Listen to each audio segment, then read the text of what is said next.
Hello friend, welcome to KKS computer science. तो आज के इस वीडियो में मैं बिहार इंजीनियरिंग यूनिवर्सिटी के सेकेंड सेमेस्टर सीएससी के स्टूडेंट के लिए जो वेब डिजाइनिंग का है वो वेब डिजाइनिंग पढ़ाने वाला हूँ मैं। तो फर्स्ट यूनिट आप लोग पढ़ चुके होंगे। तो आज से मैं बेसिकली कि सेकेंड यूनिट स्टार्ट करने वाले हैं जिसमें हम कोड लिखना आज से स्टार्ट करेंगे। तो चलिए, कुछ बेसिक टर्म है हमारे पास। पहले तो है कि हमारा, पहले मैं पेन सेलेक्ट कर लेते हैं थोड़ा। तो पहले देखते हैं कि HTML क्या होता है। ठीक है गाइस, तो चलिए समझते हैं। HTML का फुल फॉर्म पहले देख लेते हैं। तो HTML होता है हमारा हाइपर टेक्स्ट मार्कअप लैंग्वेज। तो ये आप लोग को पता ही होगा। और ये क्या करता है गाइस, ये करता है वेबसाइट के स्ट्रक्चर को क्रिएट करता है। ठीक है, किसी भी वेब पेज को अगर बनाना है तो उसका स्ट्रक्चर को बनाने के लिए हम HTML का यूज करते हैं। तो यहाँ पे देख सकते हैं लिखा हुआ है use to create a web page या वेबसाइट बोल सकते हैं। ठीक है, और नेक्स्ट हमारा हिस्ट्री ऑफ HTML। तो HTML को डेवलप किया था टिम बर्नर्स-ली ने 1991 में। ठीक है, और इसको मेंटेन किया था W3C ऑर्गेनाइजेशन है कोई, उसको मेंटेन किया था HTML को। और HTML का जो इम्पोर्टेंट नोट है ये है कि ये हमारा केस सेंसिटिव लैंग्वेज नहीं होता है। ठीक है, केस सेंसिटिव का मतलब होता है कि जब हम कैपिटल P लिखते हैं एंड स्मॉल p लिखते हैं, अगर केस सेंसिटिव लैंग्वेज है जैसे कि C++, जावा, ये सब जैसी लैंग्वेज है ना, ये दोनों डिफरेंट की तरह बिहेव करता है। लेकिन HTML में capital P and small p हमारा सेम माना जाता है। तो यही है, देख सकते हैं हम एक पैराग्राफ टैग है जिसमें एक स्मॉल p है, एक कैपिटल P है, दोनों सेम की तरह बिहेव कर रहा है, तो इसमें कोई भी एरर नहीं आएगा। लेकिन ये सब लैंग्वेज में और भी बहुत सारे लैंग्वेज हैं, वो समय अगर हम पढ़ेंगे तो ये एरर देगा, क्योंकि ये दोनों डिफरेंट की तरह कंसीडर किया जाता है। और HTML जैसे है उसका और एक होता है SQL। ठीक है, आगे चल के हम डेटाबेस के लिए अगर सीखेंगे तो हम सीखेंगे SQL भी जो होता है वो केस सेंसिटिव लैंग्वेज नहीं होता है। ठीक है, नॉट केस सेंसिटिव लैंग्वेज। इसमें भी capital letter and small letter same की तरह बिहेव किए जाते हैं, लेकिन ये सब केस सेंसिटिव लैंग्वेज है। इसमें बहुत सारे हैं, पाइथन है, ये सब में एरर आएगी। ओके गाइज, ये पाइथन है। ठीक है गाइज, एंड हम नेक्स्ट देखने वाले हैं इसका वायलर प्लेट कोड। HTML के वायलर प्लेट कोड को हम समझते हैं। तो देख सकते हैं हमारा HTML का वायलर प्लेट कोड आ गया है। तो HTML का जब स्टार्ट करते हैं तो सबसे पहले हम इस स्ट्रक्चर को लिखते हैं। ठीक है, तो सबसे पहले इसमें देखते हैं हमारा स्ट्रक्चर में यहाँ पे फर्स्ट लाइन में क्या है। ओके, तो फर्स्ट लाइन में हमारा है डॉक टाइप। देख सकते हैं यहाँ पे डॉक टाइप लिखा हुआ है। तो ये सिंपली हमारा डॉक टाइप क्या करता है कि आप HTML के कौन से वर्जन को यूज कर रहे हैं वो बताती है। ठीक है, तो अभी हम HTML5 को यूज कर रहे हैं, HTML5। ठीक है, वर्जन ऑफ HTML देख सकते हैं यहाँ पे। और यहाँ पे देखिए, यहाँ पे जो लैंग करके है, ठीक है, ये लैंग्वेज है, एक एट्रीब्यूट है, ये एट्रीब्यूट है, और यहाँ पे कुछ वैल्यू पास है। ठीक है, एट्रीब्यूट्स में कुछ वैल्यू पास होता है। दो तरह का एट्रीब्यूट्स हम पढ़ेंगे आगे चल के, एक होता है वैल्यू वाले, एक होता है विदाउट वैल्यू वाले। तो इसमें देख सकते हैं EN मतलब लैंग्वेज बता रहा है कि हम इंग्लिश लैंग्वेज को यूज कर रहे हैं। ठीक है, और ये हेड टैग के अंदर जो भी होता है, यहाँ से देख सकते हैं, यहाँ से हेड टैग, तो हेड टैग का जो ये मेटा इंफॉर्मेशन स्टोर करता है, मेटा मेटा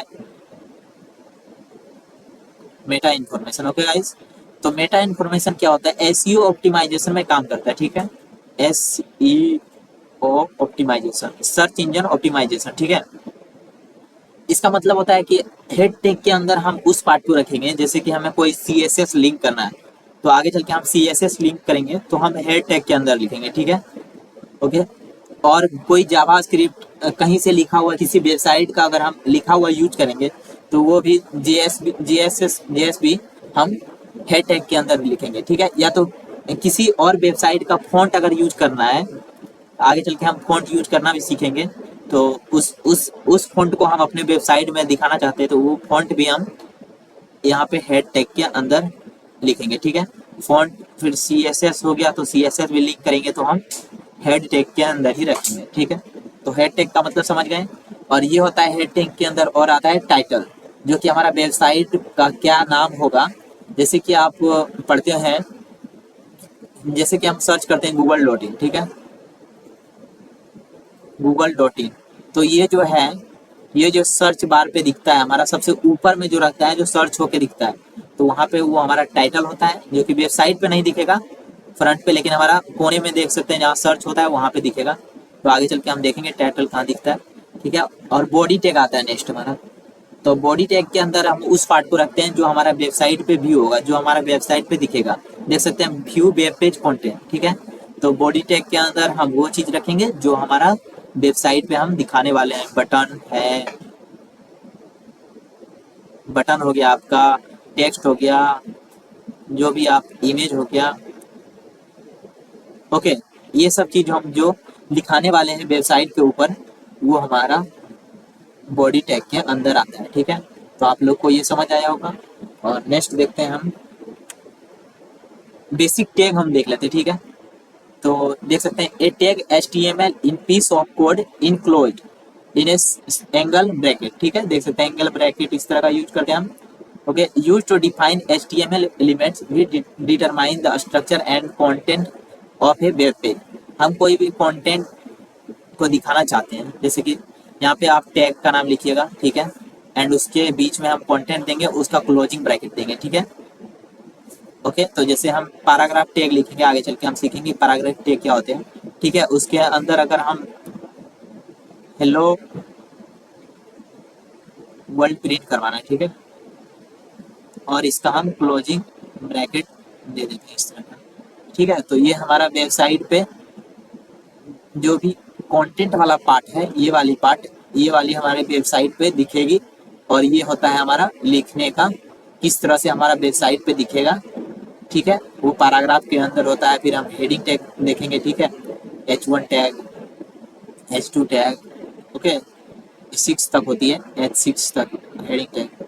तब हेडिंग टैग देखेंगे आगे चल के। तो देख सकते हैं हमारा ये हो गया दिस इज ए पैराग्राफ, जो हमारा बीच वाला कंटेंट है जो वेबसाइट पे भी होगा, और ये हमारा किस तरह से वेबसाइट में दिखेगा वो ये डायरेक्ट करता है, ठीक है, ओके। और ये हो गया मेन H1 टैग, हेडिंग के लिए हम यूज करते हैं, ओके।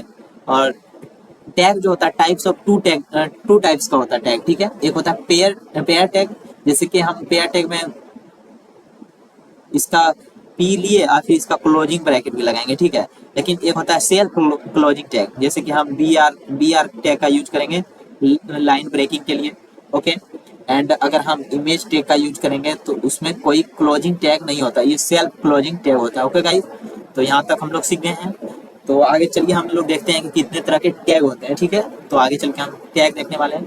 तो यहाँ पे देख सकते हैं हमारा जो सबसे पहले टैग जो आती है, यहाँ पे आती है HTML, ओके, HTML आया। फिर आता है हमारा हेड टैग, उसके बाद आता है हमारा टाइटल, ठीक है, टाइटल। और उसके बाद आता है हमारा बॉडी टैग। ये एक हायरार्की परफॉर्म करता है, ठीक है। इसी तरह से हम वेबसाइट पे लिखते हैं कंटेंट को, ये हमारा हायरार्की में, इस हायरार्की में, ओके। और बॉडी टैग के अंदर जितना भी कंटेंट हमें वेबसाइट पे दिखाना होगा वो बॉडी टैग के अंदर आ जाता है। तो नेक्स्ट हम सीखने वाले हैं, देख सकते हैं HTML टैग जो होता है रूट ऑफ HTML डॉक्यूमेंट्स होता है, ओके। और हेड टैग के अंदर हम मेटा इन्फॉर्मेशन आप लोग को बताए थे। टाइटल, सॉरी, टाइटल पेज जो होता है वो पेज टाइटल होता है, वेबसाइट का नाम क्या है। And body tag main content होता है, ओके, जो हमारा वेबसाइट पे दिखने वाला है। एंड हेडिंग टैग बताएं H1 से H6 तक होता है, आगे चल के हम यूज करना भी सीखेंगे, ओके। ये होता है पैराग्राफ टैग, और इसके अंदर हम कोई एंकर टैग होता है या हाइपर लिंक बोलेंगे, इसके अंदर हम कोई लिंक वगैरह लिंक करना है तो वो किसी वेबसाइट का लिंक देना है, या तो फेसबुक का लिंक देना है, सोशल मीडिया का लिंक देना है, किसी भी, तो उसको हम या तो किसी पेज का ही HTML का ही लिंक देना है तो वो भी हम देंगे, सीखेंगे आगे चल के। यहाँ पे इमेज टैग होता है, ये हमारा इमेज लगाना है तो इमेज के लिए यूज करते हैं। BR टैग लाइन ब्रेकिंग के लिए यूज करते हैं, ठीक है। और एक और होता है HR टैग, ये भी सेल्फ क्लोजिंग टैग होता है। HR टैग होता है हॉरिजॉन्टल, ऐसे बीच में लाइन आ जाएगा, हॉरिजॉन्टल लाइन ब्रेकिंग होता है। नेक्स्ट लाइन इसमें भी लेकर आते हैं। एंड यहाँ पे होता है डीप टैग, जो ब्लॉक लेवल कंटेनर होता है, ठीक है, ये भी सीखेंगे हम। एंड स्पेन क्या होता है, इनलाइन क्या होता है, ब्लॉक लेवल क्या होता है, ये भी हम आगे चल के सीख रहे होंगे। एंड URL टैग और OL टैग, अनऑर्डर लिस्ट और ऑर्डर लिस्ट हम लिस्ट जब पढ़ेंगे तब सीखेंगे, ओके। एंड टेबल क्या होता है, फॉर्म क्या होता है, इनपुट फील्ड क्या होता है, ये सब भी हम आगे चल के सीख रहे होंगे, ठीक है। तो आज के लिए बस इतना ही। आगे चल के हम नेक्स्ट वीडियो में हम सीखने वाले हैं हेडिंग टैग क्या होती है, उसको हम यूज करना सीखेंगे। और सबसे पहले तो हम हेलो वर्ल्ड को वेबसाइट पे कैसे दिखाएंगे वो प्रिंट करके दिखाने वाले हैं, ठीक है। तो अगला हम नेक्स्ट वीडियो में हम कोड करना स्टार्ट करेंगे। तो चलिए मिलते हैं अगले नेक्स्ट वीडियो में।